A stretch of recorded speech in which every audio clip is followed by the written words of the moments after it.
So hello friend, इस video में हम बात करेंगे एक मेरे पर्सनल रियलाइजेशन के ऊपर। ये चीज़ जो है मैंने बुक में भी पढ़ी है, और ये सिर्फ ऐसा नहीं है कि मैं तुमको बता रहा हूँ क्योंकि मैंने बुक में पढ़ी है कहीं, बल्कि इस चीज़ को मैंने खुद फील किया है। और इस चीज़ की वजह से मेरा करीबन बहुत टाइम लॉस हुआ है, बहुत ही ज़्यादा, लाइक 1-2 ईयर्स। और मैं बहुत ज़्यादा सिर्फ इस एक गलती की वजह से मैं परेशान रहा हूँ, बहुत ज़्यादा परेशान हुआ हूँ। और अब मेरे को समझ में आता है कि मैं लाइफ में इतना फेल क्यों हुआ।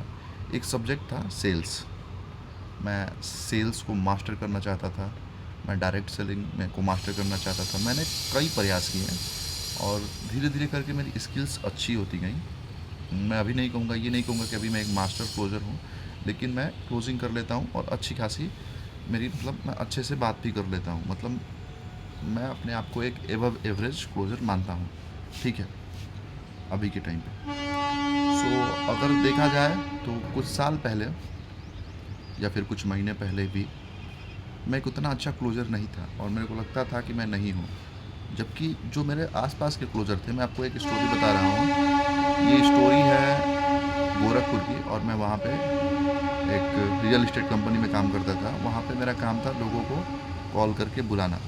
तो जो लोग नॉर्मल लोग थे, वो भी महीने में 5-6 लोगों को बुला रहे थे, 4 लोग 5 लोगों को बुला रहे थे।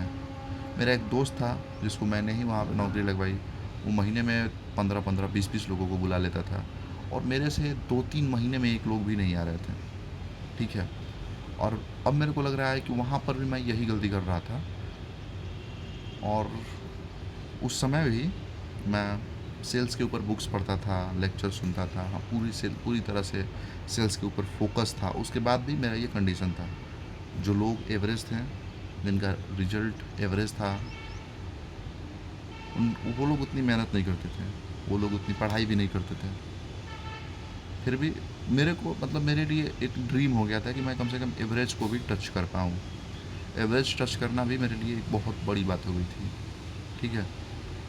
मेरा एवरेज भी नहीं हो रहा था कंपनी में, 4-5 लोग भी मेरे से नहीं आ रहे थे। और इस चीज़ को मैंने रियलाइज़ किया है बहुत सारे लोगों के लाइफ में भी, कि जिस चीज़ को हम छोड़ नहीं सकते हैं, जिस चीज़ को हम छोड़ नहीं सकते हैं, वो चीज़ हम पे रूल करने लगती है।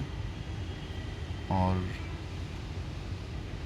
उसकी वजह से बहुत सारी प्रॉब्लम्स आने लगती हैं। मेरा मतलब क्या है इस लाइन से? तो मैं एक बुक पढ़ रहा था, पिच एनीथिंग बाय ओरेन क्लाफ। इस बुक में ओरेन क्लाफ ये समझाते हैं कि जो हमारा दिमाग है, जो आइडियाज़ को क्रिएट करता है, ठीक है, वो एक बहुत ही सोफिस्टिकेटेड मशीन है, बहुत ही एडवांस मशीन है। लेकिन जो अगले पर्सन का दिमाग है, जो सुनता है, जो रिसीव करता है हमारी बातों को, वो सेम दिमाग नहीं होता है जो रिसीव करता है। वो कई सौ साल पुराना दिमाग होता है, कई सौ साल से। एक तरह से अगर आप समझे तो जो दिमाग आइडियाज़ जनरेट करता है, जो पर्सन किसी को अपनी बात समझाने की कोशिश करता है, वो बहुत ही एडवांस दिमाग होता है। एडवांस एक तरह से समझो तो एडवांस कंप्यूटर होता है। बेसिकली एक इंसान के दिमाग में समझो कि 3 कंप्यूटर होते हैं, एक पुराना, एक मीडियम, और एकदम एक नया एडवांस। तो जो एकदम नया और एडवांस वर्जन का जो कंप्यूटर होता है, वो आइडियाज़ को जनरेट करता है, और जो एकदम सबसे पुराना कंप्यूटर होता है, वो उन आइडियाज़ को रिसीव करता है, ठीक है। तो अगर आप किसी से अच्छी अच्छी बातों करोगे, उसको लगेगा भी कि ये मेरे लिए सही है, फिर भी वो नहीं करेगा क्योंकि उसको फील नहीं हो रहा होगा, ठीक है। मैंने इसको ये थोड़ी सी साइंस आपको बताई। और अगर मैं रियलाइजेशन के बारे में बात करूँ तो मैं आपको बताना चाहूँगा कि हुआ ये था कि मैं सेल्स में जब था, तो मेरे को कैसे भी करके सक्सीड होना है सेल्स में। मेरा माइंडसेट उस टाइम पे ये था, और इस माइंडसेट की वजह से मैं लोगों को बहुत अच्छे से बात करता था, बहुत प्यार से। उनकी उनकी डेट को, अगर वो बोले कि नहीं मैं कल, अगर उनका डेट है, उनकी मीटिंग है हमारे सीनियर के साथ कल, वो कल नहीं आते हैं, तो मैं रिशेड्यूल कराता था। मैं उनके लिए सब कुछ करने की कोशिश करता था, और उनको लगता भी था कि हमारे यहाँ आके कम से कम देखना चाहिए। लेकिन वो नहीं आते थे क्योंकि उनको फ़ील नहीं होता था कि यार मुझे जाना चाहिए। क्यों? क्योंकि उनको कोई डर नहीं था। उनको पता था कि अगर वो नहीं आते हैं तो वो अगले डेट पे रीशेड्यूल कर लेंगे, उन पे कोई दबाव नहीं है, ठीक है। मैं पिच एनीथिंग उस टाइम पे भी पढ़ रहा था, लेकिन मैं इतना ज़्यादा सक्सीड होने के सक्सीड होना चाहता था, इतना ज़्यादा मेरा डिज़ायर था सक्सीड होने का कि मैं पढ़ता था और कुछ अप्लाई नहीं कर पाता था, वही नॉर्मल चीज़ें कर रहा था, ठीक है। मैंने फिर अभी कुछ दिन पहले पिच एंड थिंक फिर दोबारा पढ़ रहा था मैं, और तब मेरे को समझ में आया, फिर मैंने वहाँ से आइडियाज़ उठाए और वो आइडियाज़ को इम्प्लीमेंट किए, तब मेरे को रिज़ल्ट मिला, ठीक है। और रिज़ल्ट के साथ साथ जहाँ रिज़ल्ट नहीं भी मिल रहा था वहाँ सेटिस्फेक्शन मिल रहा था।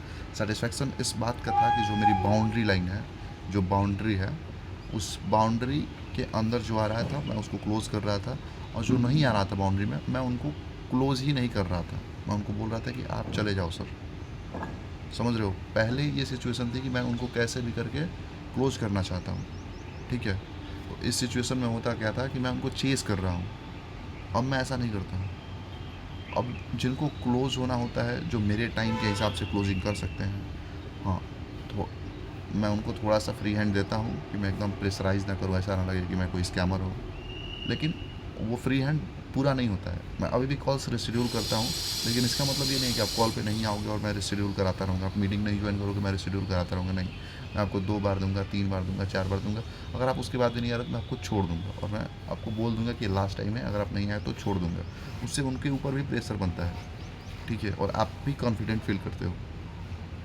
मैंने ये देखा कि जब मैं चेज़ कर रहा हूँ, जब मैं लोगों को क्लोज़ करने की बहुत ज़्यादा कोशिश कर रहा हूँ, तब तब मैं कॉन्फिडेंट फ़ील नहीं कर रहा हूँ। तो मुझे ऐसा लग रहा है कि मैं कोई सेकंड ग्रेड इंसान हूँ, और जिस इंसान से मैं बात कर रहा हूँ बहुत ज़्यादा पावरफुल है, मेरे ऊपर वो बहुत ज़्यादा पावर रखा हुआ है। लेकिन द मोमेंट जब मेरे को ये रियलाइज़ हुआ कि मैं उसको, मेरे पास ये भी ऑप्शन है कि मैं उसको क्लोज़ नहीं करूँगा, अगर वो मेरे स्टैंडर्ड्स को मीट नहीं करेगा। जब वो मेरे स्टैंडर्ड्स को मीट नहीं करेगा तो मैं उसको सिंपली बोलूँगा, मैं सामने से जाके बोलूँगा कि मैं तुमको क्लोज़ नहीं कर रहा हूँ, और विथ विथ फुल रिस्पेक्ट आप इस प्रोग्राम को छोड़ दीजिए, हम आपके साथ काम नहीं करेंगे, ठीक है। जब मैंने इसको करना स्टार्ट किया तो मुझे भी कॉन्फिडेंट फील हुआ, जो लोग क्लोज नहीं होते थे वहाँ पर भी, और मेरी क्लोजिंग रेशियो भी बढ़ गई, ठीक है। मैंने देखा कि लाइफ में भी होता है कि जिन लोगों को हम छोड़ नहीं पाते हैं वो हमको डिक्टेट करने लगते हैं, हम उनके लिए बहुत कुछ करते हैं और वो उस चीज़ का वैल्यू नहीं करते हैं। बहुत पहले अगर मैं बात करूँ तो मैं बचपन में एक मेरा मित्र हुआ करता था, मैं उसके लिए कुछ भी करने के लिए रेडी होता था, और वो मेरे साथ नहीं टाइम स्पेंड करना चाहता था क्योंकि उसका मन ही नहीं लगता था, या फिर जो भी रीज़न, वो टाइम स्पेंड नहीं करना चाहता था मेरे साथ, वो करता नहीं था, मजबूरी में ही कभी किया तो किया।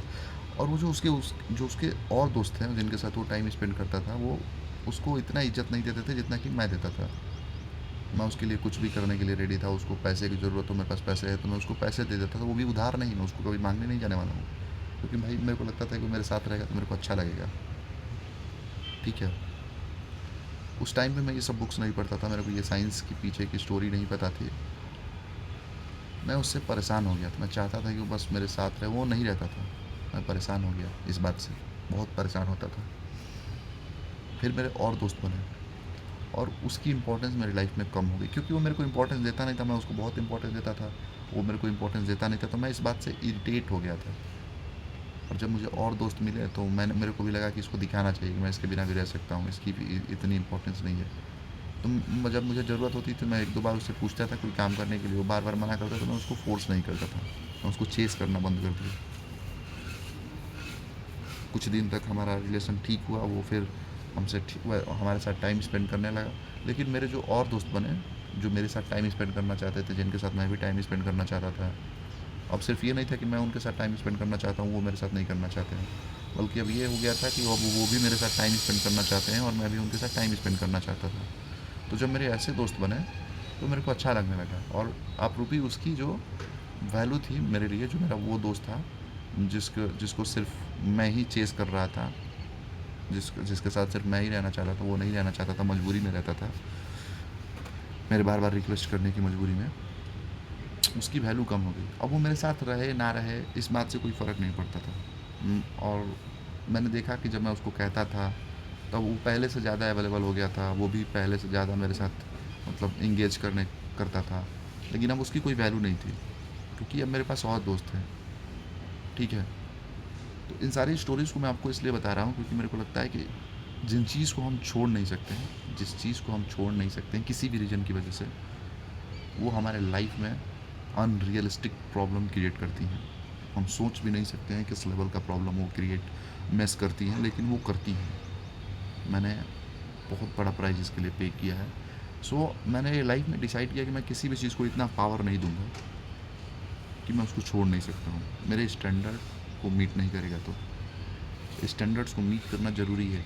अगर आपका कोई रिस्पेक्ट नहीं कर रहा है, आप मत रहिए उनके साथ। आप फोर्स नहीं कर सकते हैं किसी को रिस्पेक्ट करने के लिए, तो आप उनका साथ छोड़ दीजिए। सिंपली उन लोगों के साथ रहिए जो आपको रिस्पेक्ट कर रहे हैं। छोड़ना किसी को गलत बात नहीं होती है, ठीक है। सबके साथ रहना ज़रूरी नहीं है, सबको प्लीज़ करना ज़रूरी नहीं है, ओके। सो ये वीडियो बनाने को मैं बहुत दिन से सोच रहा था, कुछ सिचुएशंस आ रही थी जिनकी वजह से मैं नहीं बना पा रहा था। लास्ट मेरे को लगता है कि 10 दिन से मैं इस वीडियो को बनाना चाहता था। आज मैं फाइनली इस वीडियो को कम्प्लीटली बनाया हूँ और इसको अपलोड भी आज ही करूँगा। मिलता हूँ आपसे अगले वीडियो में, तब तक के लिए जय हिंद, जय भारत। मेरा नाम है रविराज यादव। जय माँ भारती।